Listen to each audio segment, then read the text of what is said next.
బైబిల్లో వచనాలు ఎలా గుర్తుపెట్టుకోవాలి? ఇది చాలామంది ఎదుర్కొంటున్న సమస్య. కొంతమంది అయితే మాట్లాడుతూ, అన్నయ్య కొంతమంది దగ్గరికి మేము వెళ్ళి వాక్యాన్ని పంచుకుంటుంటే కొన్ని రెఫరెన్సెస్ ఎక్కడున్నాయో తెలియక బాగా సతమత పడిపోతూ ఉంటాము, మాకు ఆ రెఫరెన్సులు గుర్తుండట్లేదు, దయచేసి ఈ రెఫరెన్సులు ఎలా గుర్తుపెట్టుకోవాలో కొంచెం మీ దగ్గర నుంచి ఏదైనా సలహాలు ఉంటే ఇవ్వండి అని కొంతమంది అడుగుతున్నారు. సో దయచేసి ఒకటి వినండి. రెఫరెన్స్లు బాగా గుర్తుండాలంటే ముందు మీకు మీరు ఒక మాట చెప్పుకోవాలి. ఆ మాట ఏంటనంటే, జ్ఞానము నాకు అక్క, తెలివి నాకు ప్రేయసి లేక నా లవర్ అని మీరు చెప్పుకోవాలి. ఏంటి ఇలా చెబుతున్నాడన్నా అని ఆలోచిస్తున్నారా? ఇది నేను చెప్పిన మాట కాదు, దేవుడే స్వయంగా తన దివ్య గ్రంథంలో రాసిన మాట. జాగ్రత్తగా చూడండి. సామెతల గ్రంథం 7వ అధ్యాయం 4వ వచనం, జ్ఞానముతో నీవు నాకు అక్కవనియు తెలివితో నీవు నాకు చెలికత్తవనియు చెప్పుము. నేను ఎప్పుడు కూడా జ్ఞానము నాకు చాలా అవసరం అని ఫీల్ అవుతుంటా ప్రియులార. వాక్యము నాకు అవసరం, దానిని నేను తెలుసుకోవాలి, నేర్చుకోవాలి అనేది ఎప్పుడు నాకు ఉంటుంది. కాబట్టి దేవుడు చెబుతున్న మాటలు చూడండి. జ్ఞానాన్ని అక్కగా ఫీల్ అవ్వాలంట, తర్వాత మరి తెలివినేమో ప్రేసిలాగా ఫీల్ అవ్వండి అని అంటున్నారు. ముందు ఈ ఆలోచన, ఈ మైండ్ సెట్ మీలోనికి రానివ్వండి. జ్ఞానం నాకు అక్కది, నాతో ఉంటుందది అనే భావన మీకు రావాలి. ఇదేమో తెలివేమో నాకు చెలికత్తిది, నాతోనే ఉంటుంది అనే భావన మీకు రావాలి. ఎప్పుడైతే మీరు దానిని ప్రేమిస్తారో అప్పుడే బైబిల్ వచనాలను మీరు గుర్తుపెట్టుకోగలరు. ఈరోజు నేను మీతో ఒక 3 సింపుల్ టిప్స్ మీకు ఇవ్వాలని నేను ఆశపడుతున్నాను. ఈ 3 సింపుల్ టిప్స్ని నేను ఫాలో అవుతాను కాబట్టే నేను ఈరోజు మీకు చెబుతున్నాను దాన్ని ఎలా గుర్తుపెట్టుకోవాలని. నంబర్ 1 ఏంటనంటే, వాక్యాన్ని ఎప్పుడు కూడా పదే పదే వింటూ ఉండాలి ప్రియులారా. ఏదైనా మనకు రావాలంటే, ఆ పదం మనలోకి రావాలంటే మనం ఎక్కువగా దాని గురించి వింటూ ఉండాలి, లేకపోతే పదే పదే మనము వాటి గురించి మాట్లాడుతూ ఉండాలి. అలా మాట్లాడుతున్నప్పుడే మనకు ఏదైనా కూడా వస్తుంది. ఇప్పుడు ఒకసారి ఆలోచించండి, ఒక చిన్న బాలుడు ఒక సినిమా డైలాగ్ని అవలీలగా చెప్పేస్తాడు. ఎందుకు అవలీలగా ఒక సినిమా డైలాగ్ని అలా చెప్పేస్తున్నాడంటే, ఆ సినిమా డైలాగ్ని నాకు తెలిసి ఆ పిల్లవాడు పదే పదే చూశాడు, పదే పదే విన్నాడు. కాబట్టి ఆ సినిమా డైలాగ్ అనేది బాగా అతనికి గుర్తుండిపోయింది. కాబట్టి సినిమా డైలాగ్ని అవలీలంగా మాట్లాడేస్తాడు. ఈరోజు మనము పరలోకమందున మా తండ్రి అనేది ఆ ప్రార్థన చేస్తాం. ఆ ప్రార్థన అవలీలంగా మనం చేయగలుగుతున్నామంటే దానికి కారణం ఏంటంటే, దాని గురించి మనం ఎక్కువ విన్నాం, అది ఎక్కువ మనం విన్నాం కాబట్టి, అది ఎక్కువ మనం పలికాం కాబట్టి మనకు అది వచ్చేసింది. కాబట్టి గుర్తుపెట్టుకోండి. ఫస్ట్ టిప్ ఏంటనంటే, ఎప్పుడు కూడా ఒక వచనం మీకు గుర్తుండాలంటే పదే పదే వినాలి, పదే పదే పలకాలి. ఇప్పుడు నేను సామాన్యంగా ఎవరైనా వాక్యం చెబుతుంటే నేను ఏం చేస్తానో తెలుసా? ఒక సేవకుడు కానీ, ఎవరైనా పాస్టర్స్ కానీ, లేకపోతే ఎవరైనా విశ్వాసైనా ఎవరైనా వాళ్ళు వాక్యం చెబుతున్నప్పుడు ఆ వాక్యాన్ని నేను వినడం మాత్రమే కాకుండా ఆ వచనం ఎక్కడుందో కూడా నేను ఎప్పటికప్పుడు మెమరైజ్ చేసుకుంటూ ఉంటాను. ఓకే, పలానా గ్రంథంలో, పలానా అధ్యాయంలో, పలానా వచనంలో ఈ మాట ఉంది. ఎవరు చెప్పినా నేను వింటాను ప్రియులారా. ఎవరు చెప్పినా ఆ వచనం ఎక్కడుందో నాకు నేను మరి రివిజన్ చేసుకుంటూ ఉంటాను. ఎప్పుడు మీరు కూడా ఆదివారం కానీ, లేకపోతే చర్చికి వెళ్ళినప్పుడు కానీ, లేకపోతే ఎవరి వాక్యమైనా వింటున్నప్పుడు చెబుతున్న వాక్యము ఊరికే ఒక వాక్యం చెప్పారని ఆ వాక్యాన్ని విని వదిలేయకుండా, ఆ వాక్యాన్ని విన్న తర్వాత ఆ వాక్యం ఎక్కడుందో రాసి పెట్టుకోండి.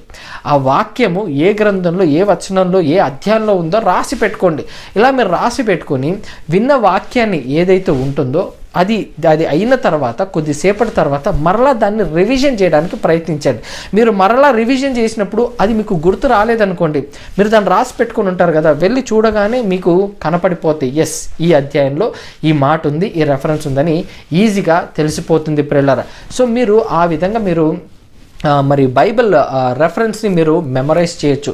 సో అలా ప్రయత్నించారనుకోండి, ఆ మాటలన్నీ కూడా మీ మెదడులోనికి కాదు, మీ హృదయంలోనికి వెళ్ళిపోతుంది. ఇప్పుడు టిప్ నెంబర్ 2 నేను ఎక్కువగా ఫాలో అయ్యేది ఏంటనంటే, యూజువల్గా మనందరి ఇంట్లో క్యాలెండర్స్ అనేది ఉంటుంది కదా.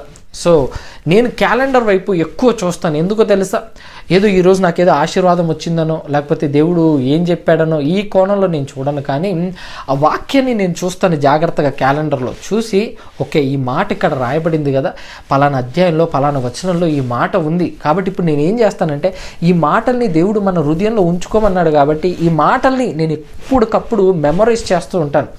నేను బయటికి వెళ్ళే ముందు నేను క్యాలెండర్లో చూసుకొని వెళ్ళాను అనుకోండి, తర్వాత మిగతా పనులలో బిజీ అయిపోయి వేరే వర్క్స్ అంతా చేసి మరలా నేను ఇంటికి వచ్చినప్పుడు మరలా ఈరోజు నేను ఏం చదివాను, నేను అది ఎక్కడుందని మరలా నేను రివిజన్ వేసుకుంటాను.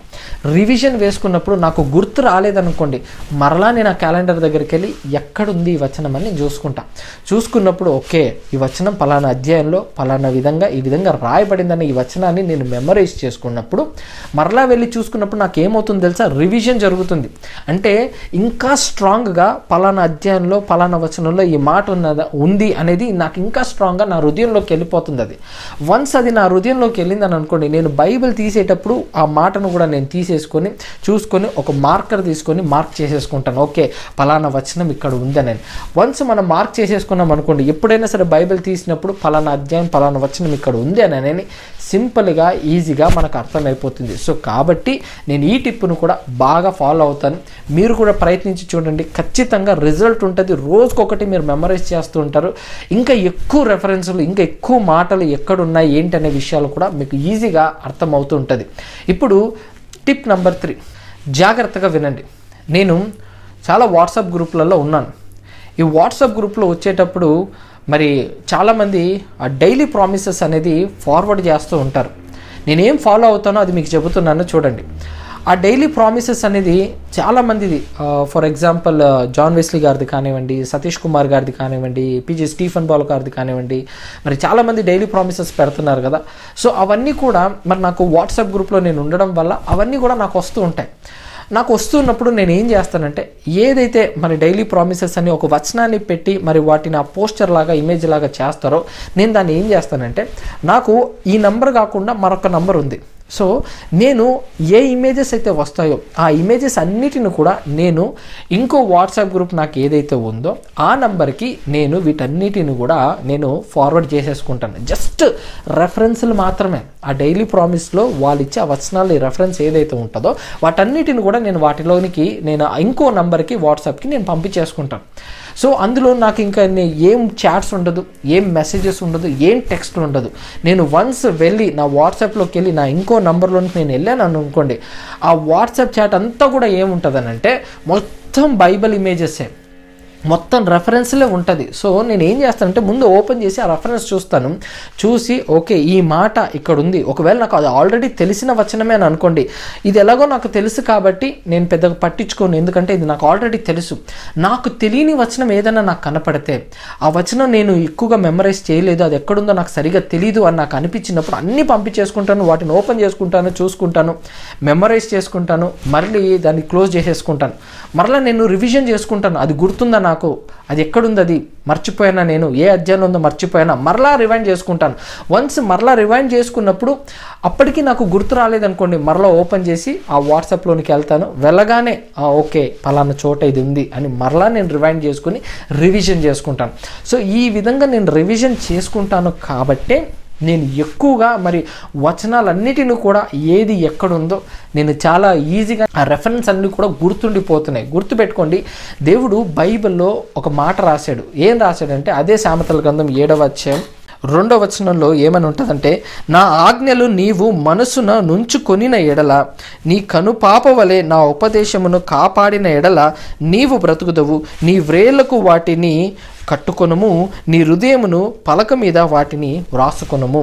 చూడండి, వ్రేలకు కట్టేసుకోవాలంటే దేవుని వాక్యాన్ని. అంటే నేను ఎప్పుడు కూడా దేవుని వాక్యం ఎక్కువ మనల్ని ఇన్స్పైర్ చేస్తుంది కాబట్టి ఆ మాట ఎక్కడ ఉంటుంది, ఆ మాటలు మనకు తెలియాలి. కాబట్టి ఇది నేను నా హృదయంలో ఉంచుకోవాలంటే మరి నేను కూడా ఎంతో కొంత ఆ వర్క్ చేయాలి కదా, ప్రోగ్రెస్ ఉండాలి కదా. అది ఏ విధంగా మరి నేను గుర్తుపెట్టుకోవాలో దాని గురించి నేను కూడా కష్టపడాలి కదా. కష్టపడకుండా ఊరికే గుర్తుపెట్టుకోవాలంటే ఏది రాదు. కాబట్టి ఇవన్నీ చేస్తుంటాయి. ఇవన్నీ నా బైబిల్ స్టడీ పక్కన, మా బైబిల్ స్టడీ కాకుండా ఇవన్నీ నేను చేస్తాను. నా బైబిల్ స్టడీ వేరు, మరలా అందులో లేని రెఫరెన్స్లు నేను గుర్తుపెట్టుకునే విధానం వేరు. కానీ ఇది ఏంటంటే జనరల్ మనం నిత్యము చూస్తున్న వాటిలో ఏ విధంగా మనం రెఫరెన్స్లు గుర్తుపెట్టుకోవాలో చెప్పాను. బట్ ఇప్పుడు బైబిల్ స్టడీలోకి వెళ్ళిపోతే బైబిల్ స్టడీ విధానం వేరు. బైబిల్ స్టడీలో నా బైబిల్ చూశారనుకోండి, మొత్తం గీకి పెట్టేసి ఉంటాను నేను. మొత్తం అసలు రెఫరెన్స్లు అవి ఇవి అన్నీ మొత్తం గీకి పెట్టి ఉంటాను నా బైబిల్ అంతా కూడా. ఎందుకంటే బైబిల్ నేను చదివేటప్పుడు నేను ఏం చేస్తానంటే నాకు నేను గుర్తు చేసుకోవడానికి, గుర్తు పెట్టుకోవడానికి నేను కొన్ని రెఫరెన్సెస్, కొన్ని లింక్స్ అన్నీ కూడా బైబిల్లో నేను రాసుకుంటూ వాటన్నిటిని కూడా చేసుకుంటూ ఉంటాను. ఉదాహరణకు ఒక మాట చెప్తాను చూడండి. ఇప్పుడు మీరు సర్వలోకానికి వెళ్ళి సర్వ సృష్టికి సువార్త ప్రకటించండి.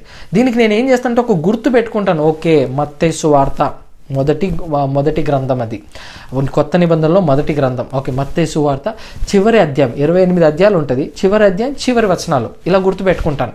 అంటే ఒక లొకేషన్ గుర్తు పెట్టుకుంటే ఓకే పలానా చోట పలానా వాక్యం ఉందని తెలిసిపోతుంది. ఇప్పుడే నేను చూస్తున్నప్పుడు ఇదిగో లెఫ్ట్ సైడ్ పైన ఈ మాట రాయబడింది అని నేను గుర్తు పెట్టుకుంటాను. దాన్ని అండర్లైన్ చేసుకుంటాను, దానిని మార్కర్తో నేను అండర్లైన్ చేసుకుంటాను. కొన్నిసార్లు ఇది బాగా నచ్చింది అనుకోండి, పక్కన స్టార్ వేసేసుకుంటాను, నేను దాని చుట్టూ స్టార్ వేసేస్తాను. ఈ రకంగా నేను బైబిల్ని నేను అంటే గుర్తుండాలి, ఈ వచనాలు గుర్తుండాలంటే ఈ రకంగా నేను చేసుకొని ఆ రెఫరెన్స్లన్నీ కూడా నేను ఎప్పటికప్పుడు నేను గుర్తు పెట్టుకుంటూ ఉంటాను. మీరు కూడా ప్రయత్నించి చూడండి, ఖచ్చితంగా బైబిల్ ఉన్న రెఫరెన్స్లు అన్నీ కూడా మీరు గుర్తు పెట్టుకోగలరు. కానీ ఇవన్నీ మీకు గుర్తుండాలంటే మీరు చేయాల్సింది ఏంటంటే పదే పదే వినడం, పదే పదే దానిని పలకడం. ఎప్పుడైతే ఇది చేస్తారో, ఎక్కువ రివిజన్ చేసినప్పుడు అది ఒక్కసారి హృదయంలోకి వెళ్ళిపోయింది అనుకోండి, ఇంకా మరలా మీరు మర్చిపోరు.